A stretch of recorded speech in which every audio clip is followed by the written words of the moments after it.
이 시간에는 창세기 3장 1절에서 7절 말씀으로 인간의 타락이라는 제목으로 말씀의 은혜를 나누고자 합니다. 우리가 성경을 통해 우리가 믿는 믿음의 아주 큰 뼈대는 네 가지로 말할 수 있습니다.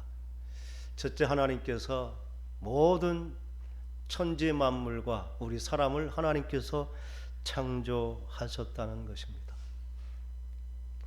그것이 창세기 1장 2장을 통해 우리에게 가르쳐 주시는 것이고, 두 번째 가장 큰 것은 우리가 하나님께 범죄하여 죄를 지어 이제 인간은 타락한, 그래서 심판을 받을 존재가 되었다는 것입니다.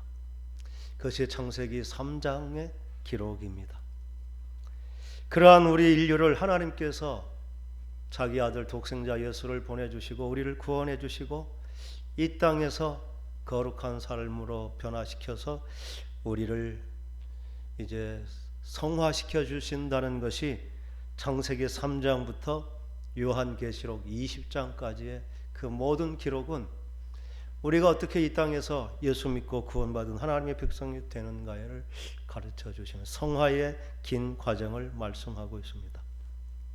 그리고 마지막 우리의 결국은 하나님께서 만드신 새 하늘과 새 땅, 회복된 천국과 같은 그러한 곳에 영원히 살 것이라는 계시록 21장 22장의 말씀으로 이제 정리를 할 수 있습니다.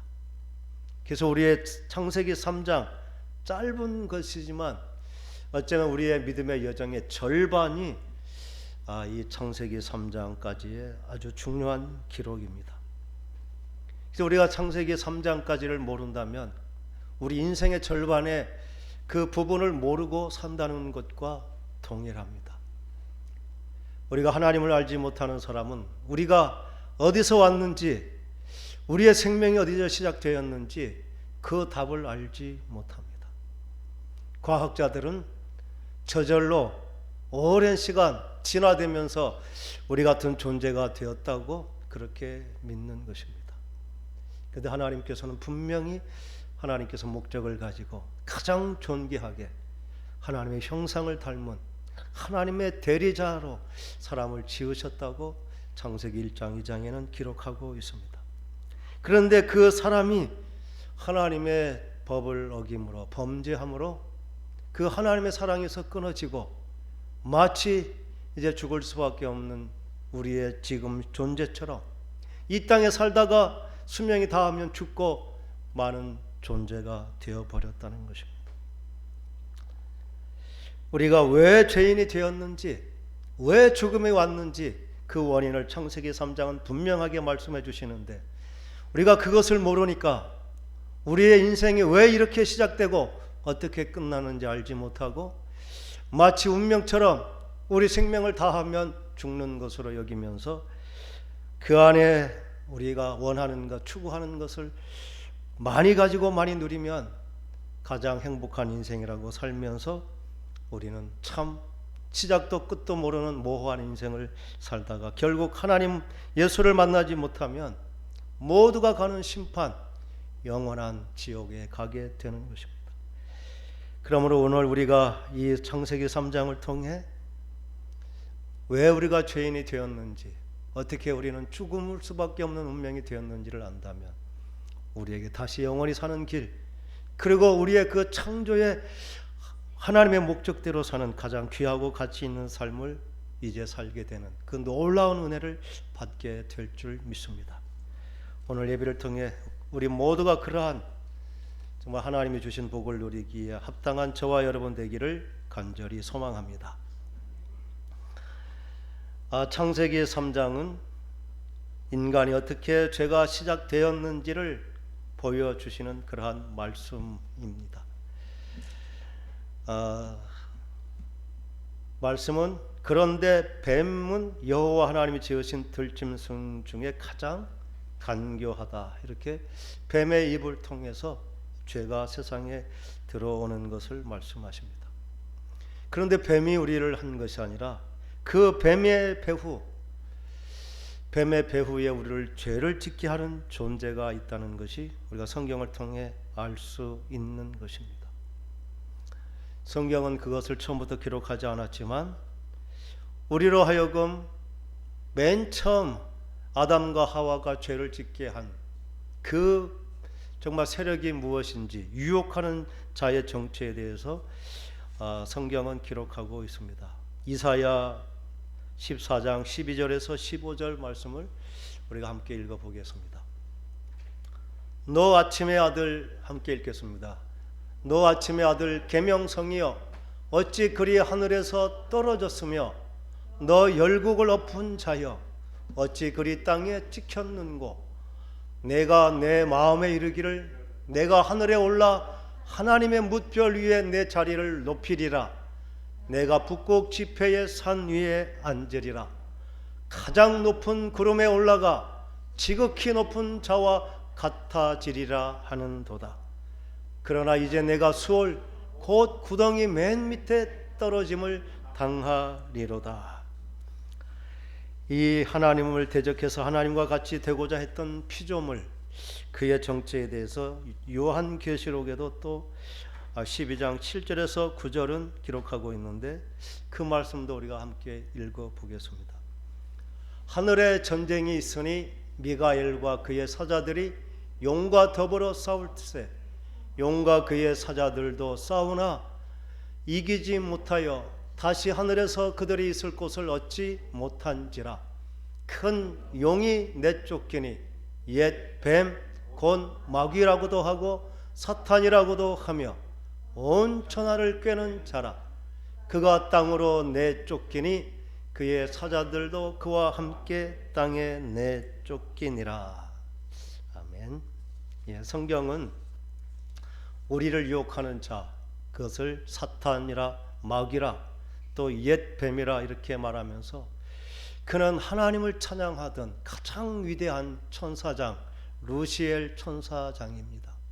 하나님의 피조물 중에 가장 위대한 미가엘 천사장은 이제 군대 장관으로 정말 전쟁을 하는 그렇게 군사를 통제하는 왕이 제사장이 미가엘 천사장 그 다음에 좋은 소식을 전하며 수호 천사 그게 라파엘 천사장 그리고 하나님을 찬양하는 그렇게 음악을 통해서 하나님을 영화롭게 하는 천사장이 루시엘이라고 하는 가장 영화롭고 존귀한 존재 그가 너무나 뛰어나기 때문에 창조주 하나님을 대적해서 하나님처럼 되으려고 그렇게 공중에서 전쟁이 일어나고 그들이 결국 미가엘 천사장과 전쟁에서 이기지 못하고 땅에 쫓겨나서 땅을 통치하는 자가 되었다고 성경은 그 악한 세력 사람을 죄에 빠지게 하는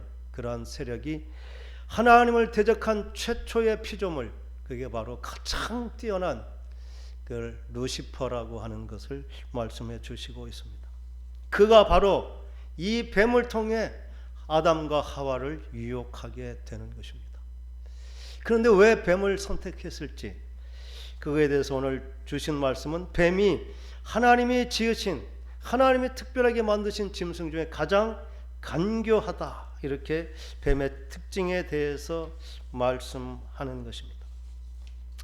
간교하다라고 하는 이 말의 뜻은 간사하고 이제 약삭 빠르다 하는 그런 부정적인 의미도 있지만 아주 지혜롭고 명철하다.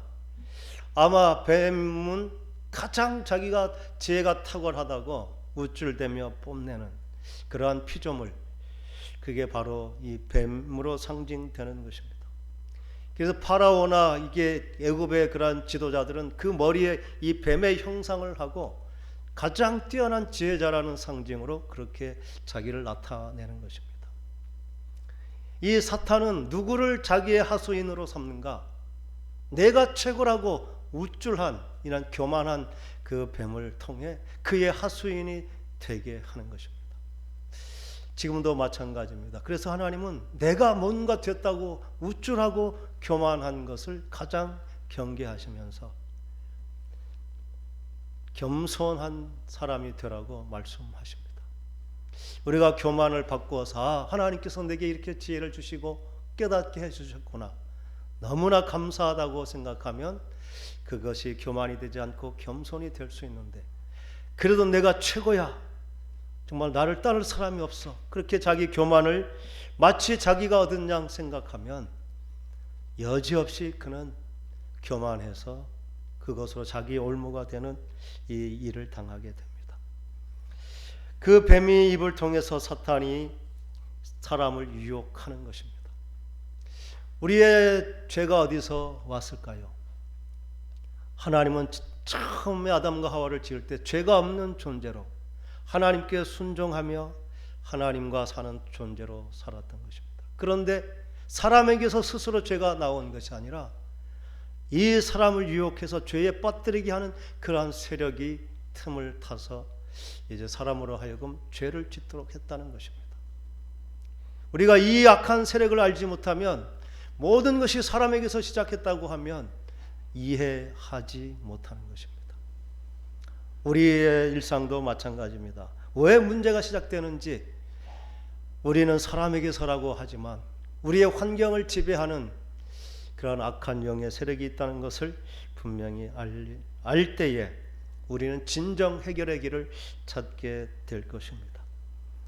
그러면 어떻게 그 뱀의 입을 통해 그 사람을 유혹하는지, 그에 대해서 성경은 눈을 뜨고 보면 볼수록 아주 자세하게 기록되어 있습니다.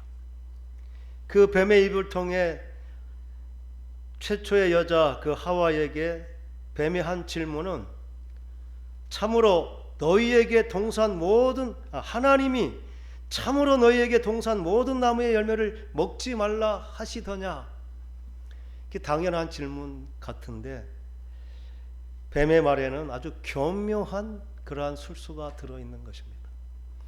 오늘 창세기 3장에도 보면 하나님께서 피조물을 여호와 하나님이 만드셨다. 하나님의 호칭은 여호와 하나님. 그 여호와 하나님은 그냥 천지를 만드신 하나님이 아니라 나와 언약을 맺으시고 나와 관계하시는, 그래서 그냥 단순히 어떤 창조자일 뿐만 아니라 나와 관계를 맺으신 나의 아버지 되시는 그 분, 그렇게 나와의 관계성을 가진 분 여호와 하나님인데, 뱀이 그 하나님을 향해서도 여호와 하나님이라고 불러야 되는 것입니다. 그런데 그렇게 부르지 않고 하나님이 엘로힘 하나님, 그렇게 여호와 하나님이라고 부르지 않고 그냥 하나님이라고 부르는 것은 그분은 나의 아버지가 아니고 그냥 어떤 창조자, 마치 친구 아버지를 친구 아버님 이렇게 불러야 되는데 그 사람 이렇게 부르는 뉘앙스로 사탄은 하나님을 그렇게 부른다는 것입니다. 말 한마디에 그 어감에 따라서 얼마나 그 차이가 있는지요. 우리가 하나님이 어떤 분인지 그 이름 호칭도 그냥 창조주가 아니라 나와 언약을 맺으시고 나를 책임지시고 나와 동행하시는 그 하나님, 그래서 우리를 그 하나님을 나의 아버지 하나님이라고 부르는 것입니다. 우리는 끝까지 이 하나님이 나의 하나님이라는 이 고백, 이것을 지키는 저와 여러분 되기를 축원합니다. 어떠한 상황 가운데서도 내가 하나님 앞에 떨어져 너무나 부끄러운 자리에 있을 그때도 이 하나님은 나의 아버지 되신다는 이 고백은 결코 변하지 않는 것입니다.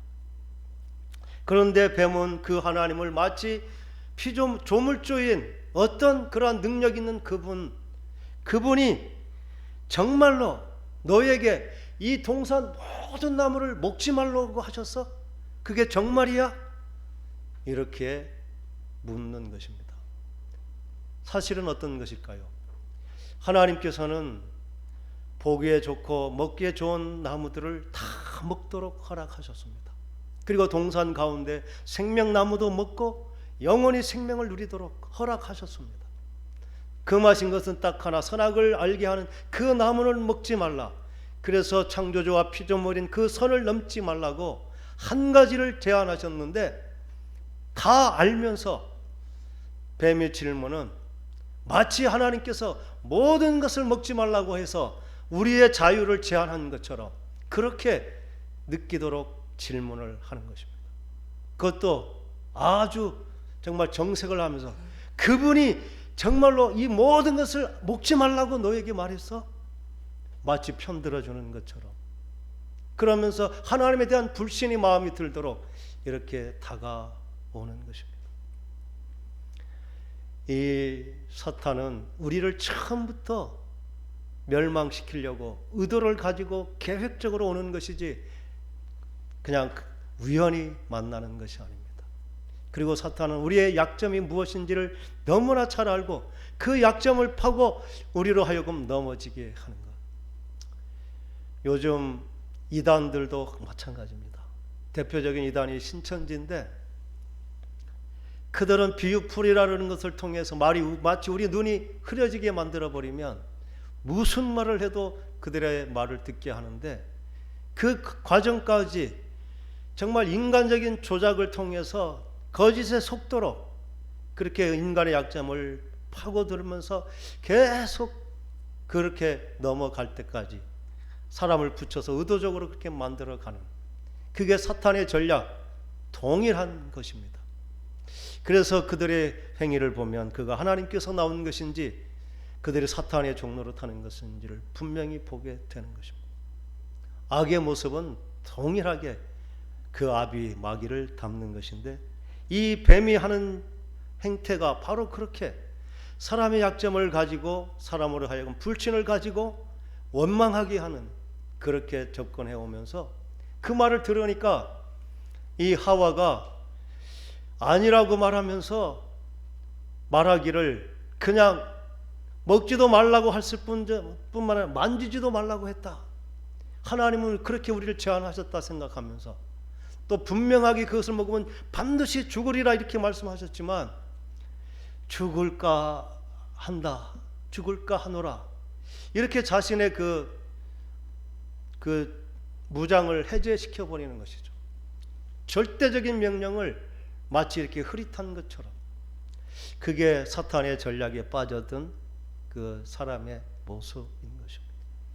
이렇게 사람은 마음이 무너져 가면서 결국 그 하나님의 법을 지키지 못하는 사람이 되었는데 죄라고 하는 것은 사람에게서 나온 것이 아니라 이 사탄이 하는 거짓말에 속아서 그 말을 듣고 그 말의 순종자가 되었을 때 하나님의 말씀에 순종하여 하나님의 말씀을 지킬 때 의로운 사람, 죄인이 아니었고 영생의 존재가 되었던 사람이 사탄의 거짓말을 듣고 사탄의 말에 순종할 때에 그는 죄인이 되었고 영원히 죽을 수밖에 없는 존재가 되어버렸다는 것입니다. 이게 죄의 시작에서 분명히 보여지는 것입니다. 우리는 죄의 모습이 다양하게 나타납니다. 거짓말, 사기치고 도둑질하고 죽이고 이 모든 것들이 다 죄지만 그 죄를 지어서 우리가 죄인이 된 것이 아니라 이미 사탄의 거짓말에 우리가 속아 넘어서 우리 자체가 죄인이 되었기 때문에 마치 사과나무에서 사과 열매가 맺히는 것처럼 죄인이 된 우리에게 우리의 행위를 통해 죄의 열매가 맺혀질 수밖에 없는 존재. 그래서 우리가 죄라고 하는 것, 거짓말, 시기, 다툼, 분쟁 그 모든 죄의 모습들은 그것 때문에 우리가 죄인이 된 것이 아니라 우리가 사탄의 말에 귀를 기울여 그 말에 순종했기 때문에 우리는 죄인이 되어버렸고 죄인이 된 우리에게는 죄의 열매가 맺힐 수밖에 없게 되었다는 것입니다. 그래서 죄가 무엇인지 죄는 분명하게 말씀하고 있습니다. 하나님은 우리에게 진리를 말씀해 주셨고 진리를 듣는 순종할 때는 우리는 하나님의 말씀하신 대로 영생의 존재로 천국을 누리는 사람이 되었습니다. 그런데 사탄의 거짓말을 듣고 순종하는 순간 우리에게 죄라고 하는 형벌이 나왔는데 사탄이 한 거짓말은 4가지입니다. 이런 것을 생각해 볼 때 참 놀라운 진리가 있습니다. 우리가 한문으로 그 뜻을 풀이하면서 성경의 진리하고 너무나 닮았다. 이런 것들을 많이 나타나는데 그 성경의 많은 글자들이 그 성경에 근거하고 있음을 보여줍니다. 죄라고 하는 것을 우리가 잘 알 것입니다. 한문은 넉사자를 쓰고 그 밑에 안일 빗자를 이렇게 쓰는 것입니다. 네 가지가 아닌 것, 네 가지의 진실이 아닌 것, 네 가지의 거짓말, 그게 죄의 근원인데 어쩌면 오늘 말씀 가운데 그것을 분명하게 보여주고 있습니다. 거짓말은 무엇일까요? 뱀의 입을 통해 사탄이 넣어준 말, 그게 거짓입니다. 그 네 가지를 오늘 3절, 4절은 말하고 있습니다. 한번 우리가 3절부터 한번 4절, 5절을 한번 성경을 본문 함께 읽겠습니다. 시작. 뱀이 여자에게 이르되 너희가 결코 죽지 아니하리라. 너희가 그것을 먹는 날에는 너희 눈이 밝아져 하나님과 같이 되어 선악을 알 줄 하나님이 아심이니라. 여기에는 동사가 네 가지가 쓰여 있습니다. 무엇을 했다는 것. 첫째가 결코 죽지 않는다. 사탄이 처음 거짓말은 하나님이 금하신 선악과를 따먹어도 하나님의 명령을 어기어도 결코 죽지 아니한다. 두 번째는 너희 눈이 밝아진다.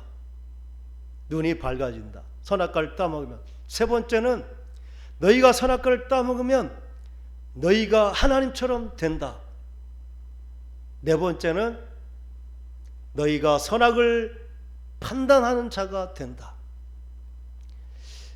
아무것도 아닌 것 같죠. 모든 죄는 이 네 가지에서부터 시작이 됩니다. 모든 인간이 죄의 근원, 시기, 분쟁, 다툼, 살인, 악독, 악의, 그 모든 것이 어디에서부터 시작되는가? 이 네 가지의 거짓에서부터 시작되는 것. 이 근원이 죄가 나오는 근원이고, 사람은 이 네 가지를 극복하지 못하면 결코 의인이 되지 못하는 것입니다. 오늘 주신 말씀 가운데 시간이 되는 데까지만 이제 정말 어떻게 그게 죄가 되었는지 살펴보도록 하겠습니다. 첫 번째 거짓말은 결코 죽지 아니한다. 하나님은 선악과를 그것을 따먹으면 반드시 죽으리라 이렇게 말씀하셨습니다. 근데 뱀은 정반대로 말했습니다. 따먹어도 죽지 않는다. 인간은 원래 하나님께서 에덴 동산에 먹기에 좋고 보기에 좋은 그 나무의 열매를 먹고 생명나무의 열매를 먹으면서 영생의 존재로 영원히 살도록 처음부터 지음 받은 것입니다. 그런데 오늘 이 말씀대로 선악과를 따먹음으로 하나님의 말씀 그대로 그들은 그 영생의 공급이 중단되어서 이제 영생을 잃어버린 존재, 죽을 수밖에 없는 존재가 되었다는 것입니다. 마치 우리가 꽃을 줄기에서 잘라내도 그 꽃이 며칠 동안 그 아름다움을 그대로 간직하는 것처럼, 그렇지만 결국 뿌리에서 진액을 공급받지 못하는 그 꽃은 시들어 버리는 것처럼, 이 하나님께 불순종함으로 그 영혼이 반드시 죽으리라는 그것도 동일한 것입니다. 하나님께 불순종하고 죄를 범하면 하나님은 그때부터 생명의 공급이 중단되어서 마치 줄기가 잘린 꽃이 며칠은 사는 것처럼 그 하나님의 영생의 공급이 없어도 사람의 수명은 놀랍게도 한 900년 이상을 살았습니다. 그래서 그들은 마치 죽음이 없는 것처럼 생각했지만 그 900년의 긴 시간은 마치 생명의 공급이 잘렸어도 그 줄기에 있는 수분으로 견딘 것처럼, 우리가 생각하기에 900년은 긴 것이지만 영원히 시간에 비하면 그 900년은 너무나 짧은 한순간에 불과한 것입니다. 하나님께서 약속하신 그대로 이 죽음이라고 하는 것은 당장에 숨이 끊어지고 죽는다는 것이 아니라 이 영원한 생명을 잃어버려서 영원한 생명의 공급이 중단되었다는 선언인데, 우리는 사탄의 말이 진짜처럼 들립니다. 우리는 이 죽음이라는 것이 불순종의 결과로 주어졌다는 생각을 결코 하지 못합니다. 알지 못하기 때문이죠. 그래서 인간은 원래 태어나면서 죽을 운명을 갖고 태어났다, 이렇게 생각을 합니다. 우리가 과학적인 지식이 모자라서 그럴까요? 정말 최고의 지성이라고 할 수 있는 그 스티븐 호킹이라는 그분도 인간의 수명은 마치 건전지가 다 되면 꺼지는 컴퓨터와 같이 그냥 이 땅에 주어진 생명이 끝나면 끝나는 존재라고 과학적으로도 그렇게 우리의 생명을 그렇게 정의하는 것입니다. 그래서 우리의 삶은 마치 이 땅에 사는 동안 더 건강하기 위해서 좋은 음식을 먹고 좋은 약을 먹고 운동을 하면서 건강을 유지해서 조금이라도 더 연장시키는, 그것이 마치 우리의 전부인 양 우리는 그렇게 사는 것입니다. 그래서 최고의 권력을 가진 그 중국을 통일한 진시황은 불로 장생하는 그러한 약초를 구하기 위해서 전 세계에 정말 그 사람들을 보내었지만 그는 50세도 못 되어 결국 죽고 만 것입니다. 아마 우리 인간의 생명은 과학이 발달하면서 지금은 100세 시대를, 앞으로 120년, 150년을 살 그런 미래가 예견되어 있습니다. 그러나 하나님이 주신 생명은 그렇게 사는 생명이 아닙니다. 우리는 원래부터 영원히 살도록 주어졌지만 그 사탄의 말을 듣고 선악과를 따먹음으로 그 거짓말 그대로 죽지 않은 것이 아니라 그냥 우리는 죽을 수밖에 없는 존재가 된 것입니다. 그렇다면 우리는 이제 영원히 정말 이 생명을 누리지 못하는 존재로 살게 되는 것일까요? 그런데 하나님께서는 놀랍도록 우리의 생명은 이렇게 끝나는 것이 아님을 말씀해 주시며 우리에게 영생의 길을 가르쳐 주신 것입니다. 그 영생의 길은 바로 예수 그리스도, 그분이 우리의 죄값을 십자가에 담당하시고 그래서 우리의 죄가 용서됐으므로 그 예수 그리스도를 나의 주님으로 고백하고 그 주님으로 더불어 살고자 하는 우리에게는 그 잃어버렸던 영원한 생명을 우리에게 다시 주셔서 우리는 죽어도 살고 살아서 영원히 죽지 않는 그러한 영생의 존재로 우리를 만들어 주시겠다는 약속입니다. 그래서 요한복음 3장 16절 말씀은 이렇게 우리에게 약속하고 있습니다. 함께 읽어보겠습니다. 하나님이 세상을 이처럼 사랑하사 독생자를 주셨으니 이는 그를 믿는 자마다 멸망하지 않고 영생을 얻게 하려 하심이라. 아멘. 우리에게는 이 영생이라는 그 생명이 이제 시작되는 것이 아니라 하나님께서 처음부터 인간을 만드실 때 작정하시고 주신 생명, 그 생명을 하나님께서 예수 그리스도를 통해 불순종함으로 빼앗겨 버렸던, 잃어버렸던 그 생명을 다시 회복시켜 주시겠다는 약속, 그게 예수 믿는 우리에게 주신 약속인 줄 믿습니다. 그래서 예수님은 나는 부활이요 생명이니 나를 믿는 자는 죽어도 다시 살아서 이 영원한 생명을 살 것이고 살아서 믿는 자는 영원히 죽지 않냐는 그 영생을 우리가 살 것이다, 이렇게 분명히 약속하셨습니다. 그러면 구체적으로 우리가 어떻게 그 영생을, 예수와 더불어 사는 생명을 어떻게 살 것인지 복음서는 로마서 6장 3절의 9절에는 더 자세하게 기록하고 있습니다. 한번 같이 읽어보겠습니다. 로마서 6장, 안 올라온 것 같네요.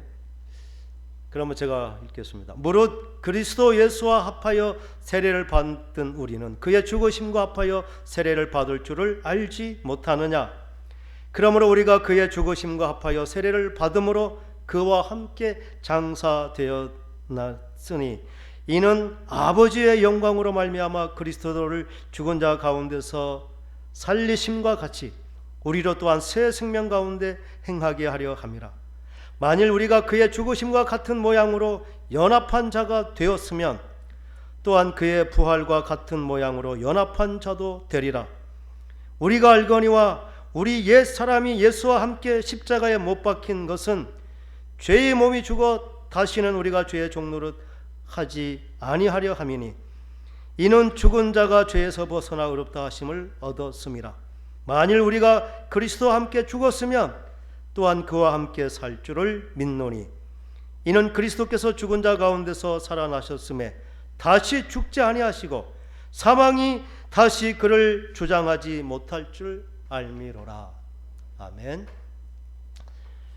우리가 예수를 믿는다는 것이 그것이라는 것입니다. 예수님이 십자가에 죽으심이 곧 나의 죄를 대신해 죽으심이고, 예수님이 죽으심이 곧 내가 내 주장 내 의지가 십자가에 죽었음을 고백하는 그런 사람, 그래서 예수 그리스도와 나가 믿음으로 연합된 사람, 그 사람에게 예수의 부활의 생명을 주신 것처럼 우리 또한 그렇게 살 것이다.